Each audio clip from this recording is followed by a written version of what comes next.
Good evening and welcome to the City of Sunbury Planning and Zoning Commission meeting. It's August 22nd of 2022 at 6:30 p.m. Would you please join me for a moment of silent prayer and the Pledge of Allegiance?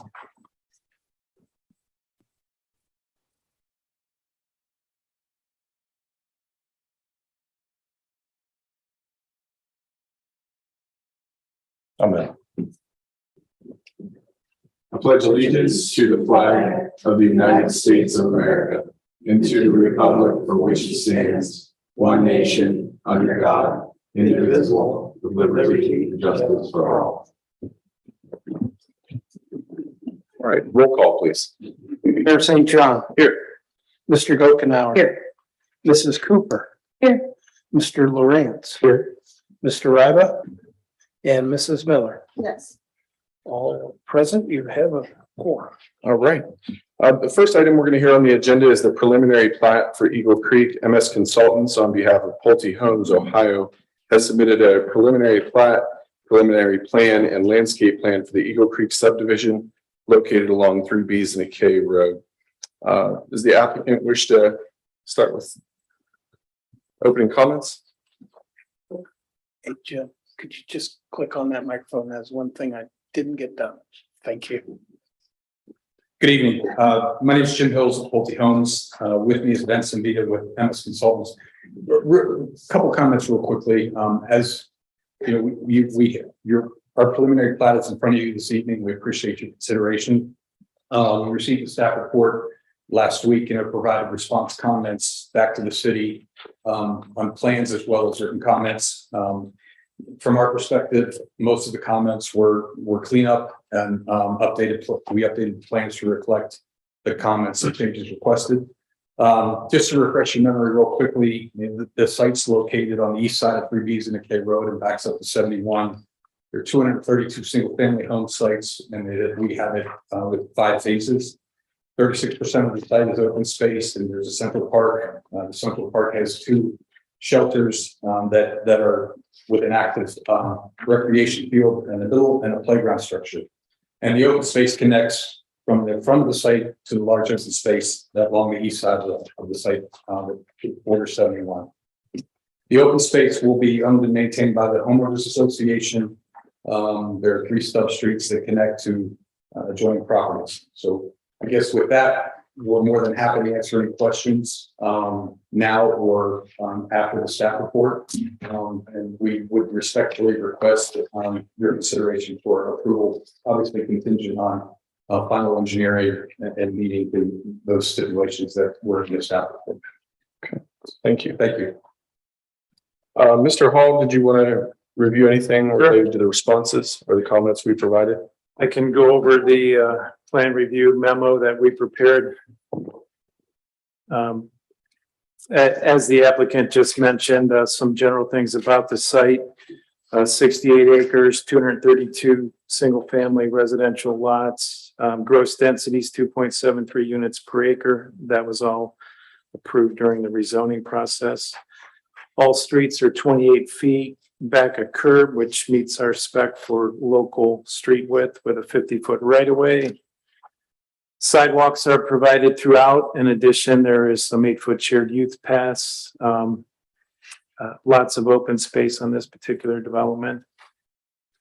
And so if you look at our memo, page 6, 7, 8, and 9 are kind of the preliminary plan and plat comments. Nothing really of significance to mention there. As Jim just mentioned, there was just a lot of cleanup items as far as engineering detail. But the 2 items that I wanted to discuss with the Planning Commission were on page 3 under general comments. So one was just to indicate the turn lane on 3Bs and a K. It's a relatively big item with this particular project. MS Consultants has revised the plan. We received those around 3-4 o'clock this afternoon, and that did indicate a turn lane on 3Bs and a K compliant with the traffic impact study. So it looks like we'll address that, and then any final tweaks on that particular item we'll address during the final construction drawings as well. Probably the bigger item just to mention to Planning Commission, just to make sure everybody's aware, is the proximity of the development, which we're aware as it moved through the rezoning process. But if you turn to page 4, we prepared 2 figures there. Figure 3, and there's a typo, that should be figure 4 at the bottom of page 4. Just wanted to illustrate the 2 interchange alternatives that ODOT is currently looking at. One is shown in figure 3 called the ellipse alternative, which is on the north side of Sunbury Parkway. And that's the one that I think, as this project moved through the rezoning process, was probably most folks were aware of that. ODOT has looked at another interchange alternative called the hook alternative, which is in the figure 5 shown on page 4. It's actually figure 4. And that comes somewhat north, but also south of Sunbury Parkway, and would require some right of way in the northeast corner of this development. So that all occurs within the open space of the development. But if you were to turn to page 5, we just overlaid the subdivision with that hook alternative so you could see a zoomed in proximity of the right of way and the on-ramp there in relation to the development. So wanted to, and that just stresses the need for a really heavy screening on the north end of this development. So that's one condition that we're going to have, is that screening in terms of fencing, landscaping, mounding, etc. And as you can see, those lots aren't that far from the northern property line, so we have to deal with that as far as protecting these single family lots from not only the interchange development, but also the parcel north of this development, which will be east of 3Bs and a K and south of the new interchange, will be most likely a pretty heavy commercial lot. So we're going to want to make sure that these particular homes are screened there. The other concern there is just that Stub Street North going into this commercial area. That can be dealt with in a couple ways. One, it can be emergency access only. It could be eliminated. Or we could control that access, because we do control that parcel north of this development. It's within our corporate limits. So as that parcel develops, most likely in a commercial manner, we'll have the opportunity to kind of control that. So it's just a concern that we wanted to make sure Planning Commission's aware of. Other than that, like I said, the actual comments as far as the preliminary plan and the plat were mostly just, small tweaks. We ran through the subdivision regulations. They have a list of checklists for each documents that are required. So we just were ensuring that all that information was on there. I will mention that the landscape master plan is typically part of this, and it was provided. We're not going to provide review comments on that, just for a couple reasons. One, with the number of utilities on the site and other screening needed, we would like to postpone the review of the landscape master plan as part of the construction drawings to make sure everything's coordinated as far as utilities and proper screening on this project. So that's all I have. I'll pause for any questions or comments. I have a few. I've been involved in some of those ODOT meetings. I've seen that alignment. Remind me, is that particular southbound on-ramp, is that going underneath Sunbury Parkway or over? I think The it's one that's going to impede into their eastern boundary. the hook. I think it was talked about under. The other piece from those workshops, Mayor, was I think ODOT's leaning towards the ellipse alternative versus the hook alternative, which is the one going through the pond north of Sunbury Parkway. But it's still really an undecided time as to what that, what the exact interchange configuration is going to be. So I just wanted to present the proximity to this development.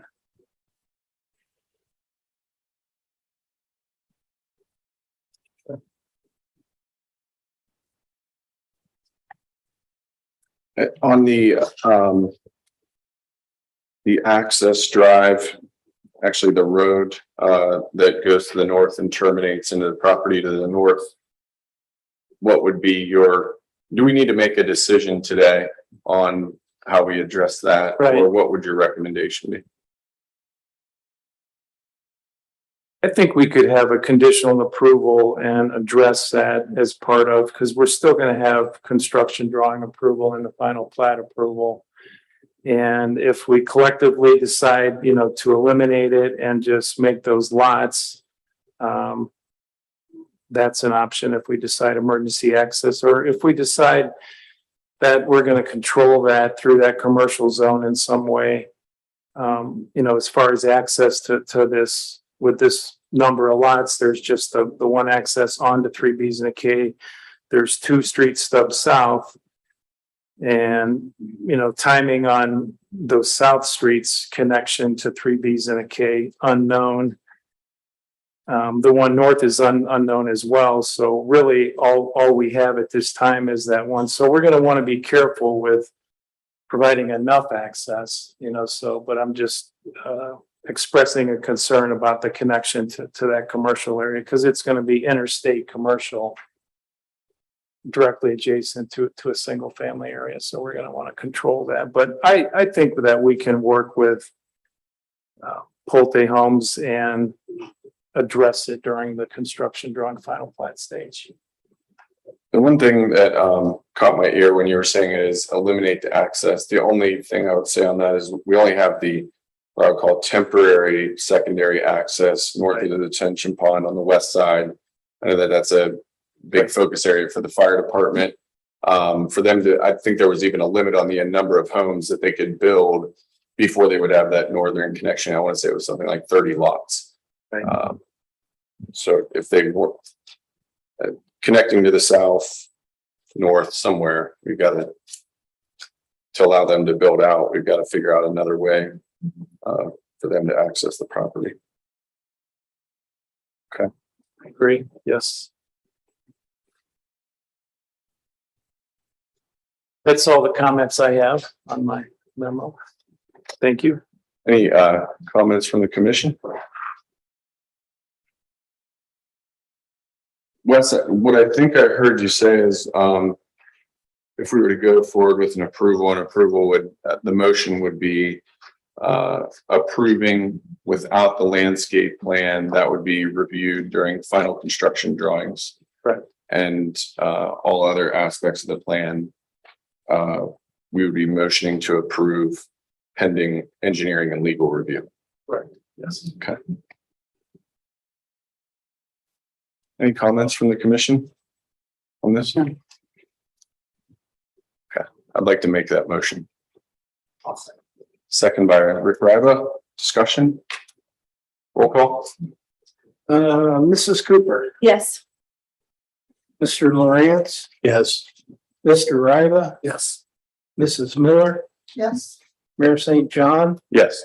Mr. Gokenhour. Yes. 6 ayes, motion passes. Thank you very much.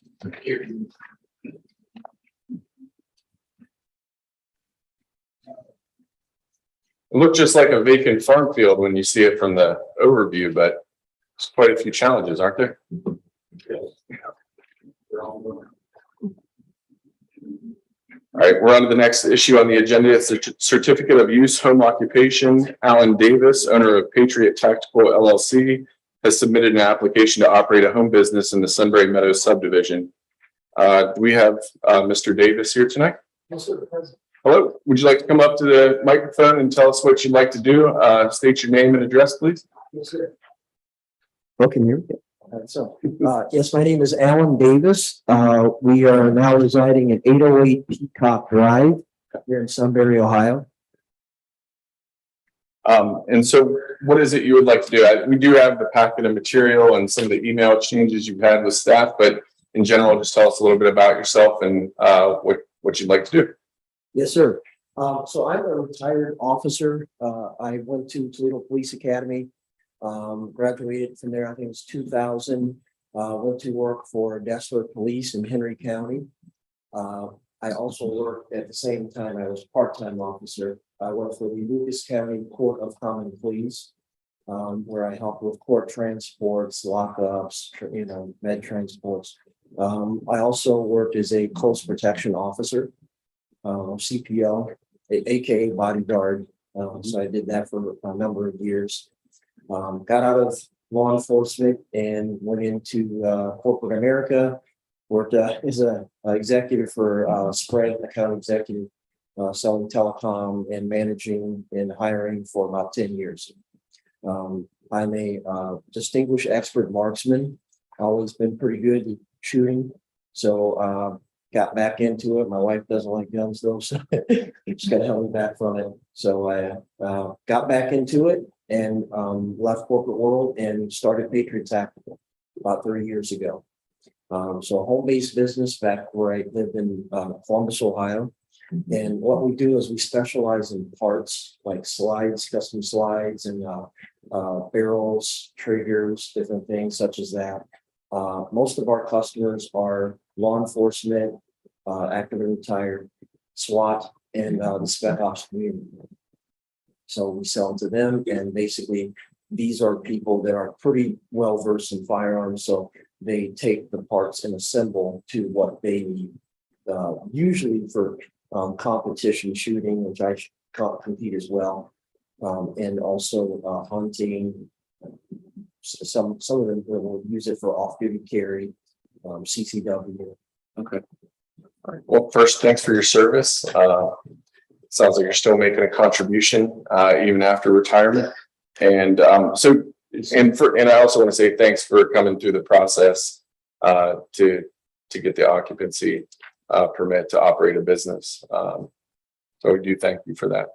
With that said, I may pause just for staff comment on this. And Just briefly, I did provide you a short memo on it. Mr. Davis has secured HOA approval to operate the home business.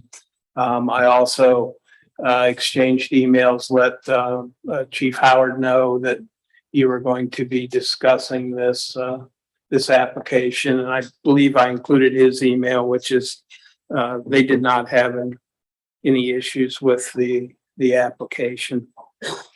And then finally, I think in my one comment, the only thing that, and I don't think it's an issue, but I think the question needs to be asked in terms of our code says if you've got anything involved in your home business that has the potential hazard or explosives, it needs to be at a level similar to other homes, just what you'd normally find in a home. So I did ask Mr. Davis about that.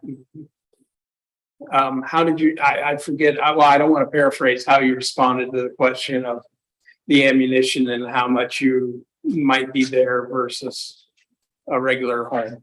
Yes, sir. So answer to that question is I don't carry a lot of ammunition.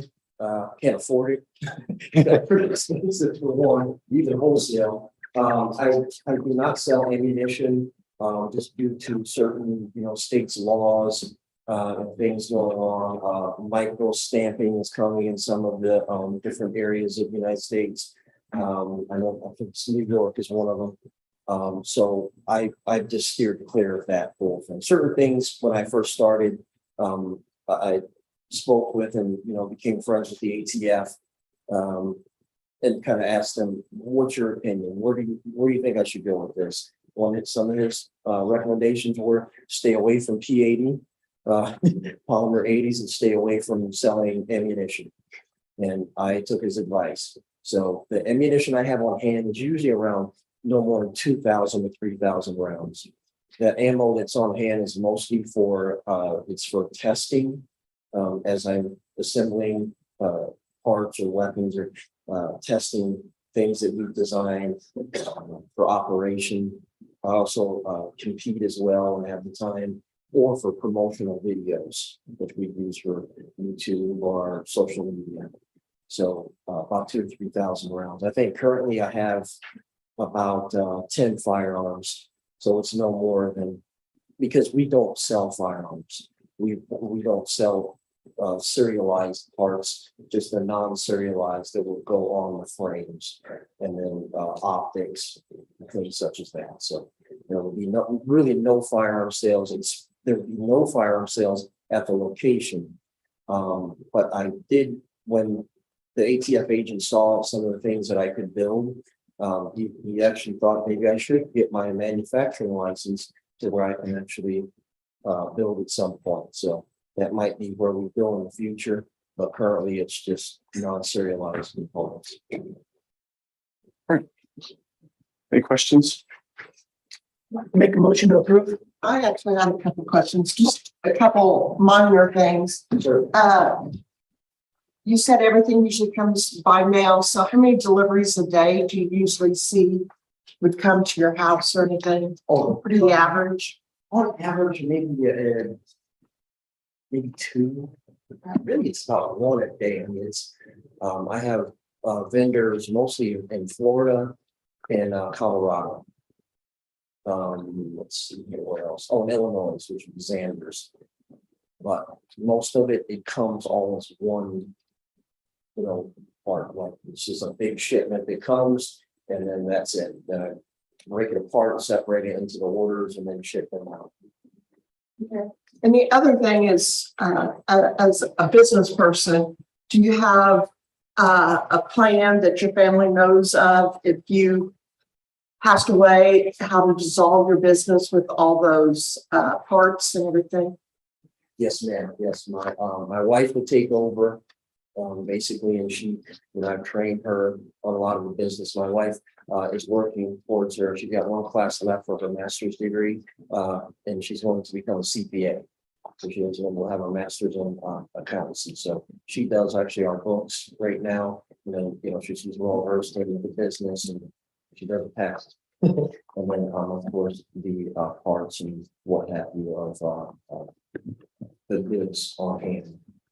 So Okay. she would take that over. My son's only 5, but I'm still working with him. Years ago, he helps him build, sometimes, but he's got a ways to go. I did hear a motion. I do need to add something to the motion, and I think this is just for peace of mind, and hopefully this will not be an issue for you, but you mind if I make the motion? But Are there any other comments? Okay. I'd like to make the motion for approval for the home occupation permit, subject to obtaining and maintaining during the time of the home occupation all required certifications and permits necessary to lawfully operate the home occupation. okay, yes, That's fair, right? yeah, absolutely. All right. Yeah, Good deal. Second. Second by Joe Gokenauer. Discussion, roll call. Sure. Let's start with Mr. Lawrence, Yes. Mr. Riva, Yes. Mrs. Miller, Yes. Mayor St. John, Yes. Mr. Gokenauer, Yes. and Mrs. Cooper. Yes. So 6 ayes, the motion passed, and I will send you a certificate tomorrow. So Thank you, sir. continue on. I think I owe you some money still too, right? So I'm sorry? I still owe you some money. Yes, you do. $100. $100. Thank you, Mr. Pleasure Davis. meeting everyone. You too, sir. I just want to let you know too, I love Sunbury. This was one of our choices here in West Virginia. I just came out and just really love, the beauty of this area, and it seems the kindness and friendliness of everyone that lives here. It's really nice to hear. Really good small town community here, which I love. I appreciate that. Thank you very much. We wish you good fortune. Thank you very much, sir. You're welcome. Take care. All right, we're on to the visitors section. Are there any visitors that would like to speak tonight? Right. We're on to the motion to approve minutes from our last meeting in July. Rick, I don't know, were you here? Yeah, Rick wasn't. Were you? Everybody else was. Yeah. Okay, all right. Would anybody like to make a motion on the minutes? I will. I'll move to approve the minutes as proposed. All right, Ms. Miller, made a motion to approve the minutes. Second. Second by Mr. Lawrence. Discussion? Roll call. Mr. Reba. Same. Mrs. Miller. Yes. Mayor St. John. Yes. Mr. Gokenhour. Yes. Mrs. Cooper. Yes. And Mr. Lawrence. Yes. We're on to the zoning report. I apologize. I found that PowerPoint inside of OneDrive does not like to play well with my cutting and pasting, so I had to fall back on Friday and then get on this morning on PowerPoint and fix some things. But I did include my report to you this evening. And let's see, what else can I say? It's already out of date. I issued 6 permits today, including 2 new build permits. So, and also got in 2 more applications for new build permits, but, and Ryan's, said that they are selling well, and they've got about 5. They submitted their first one other than a model home last week, and they've got about 5 in hand that they're going to be submitting. So, and a couple from Miller's Cove just came in. It's, we're still seeing interest in housing in Sunbury, Ohio. Got a couple challenging zoning enforcement issues to deal with. And one of those may include writing tickets, unfortunately, but if I have to, I will. Right. Anything you want us to be aware of, or are you in process? It's a holiday decoration that's stuck around well past the holiday and actually exceeded the 60 days that they're allocated for this year, which will probably be bad news to them. But Okay. and let's see, the old blue house kind of up in your area. North Street. Yeah. Had to get on that owner again to clean up, and they did get it on now, their regular landscaping schedule. But it has been, I'm pretty sure they're going to sell it to someone who specializes in historical home. They're out of the Columbus area and they do renos. So they've been in it, their eyes are wide open, and they're going to try to tackle that house and keep it there. And it's, you know, it can be a great house. It's going to take some effort and paint and lots of things to make it good again, but it could be a great house for that end of town. So Great. Thank you, Steve. Mhm. All right. Anything for Steve? All right, we're on to discussion and new business. Mr. Gokenhour, Nothing. Mr. Ryba, Nothing. Ms. Mill, Nothing. Mr. Cooper, Nothing. Mr. Lawrence. All right, I just wanted to make one comment on this. I don't know that it's new business, but one thing I'm a little bit disappointed in some of our businesses is landscaping upkeep. And one in particular, and I'm not shy about calling this one out, Take 5 car wash came in, glitzy, glamorous, looked very nice. Now there's weeds everywhere. There's you know, at least a few trees have already died. Their sod's dead. I guess I'm just a little bit concerned that, like, you know, once we've lost the control aspect, yeah, I would assume they're governed by some sort of HOA-esque, you know, development agreement. But I don't know if there's anything in our code that can do it, you know, hold them accountable other than, you know, their grass is taller than a certain height, which it can't be right now because it's dead. So any thoughts or comments on that? If there's noxious weeds, I can deal with noxious weeds if they're over 8 inches. Yeah, there's. And the other thing I'll do is I'll bring it to the attention of the property manager of that Okay. plaza. All right, thank you. The other one in that plaza is AutoZone, and I think it's their responsibility. It's that corner right on Miller and Cherry Street. There's like a really nice landscape feature, or could be a really nice landscape feature, but it's just always overrun with weeds. I mean, a few $100, it would go a really long way. But I'd love to I'd love to help the businesses that are doing a nice job with theirs, by enforcing some of our things on the ones that aren't. All right, that's all I had. On to the next one, which is our next meeting. Our next meeting is September 26th. Does anybody know if they're not going to be here? It'd be the fourth Monday.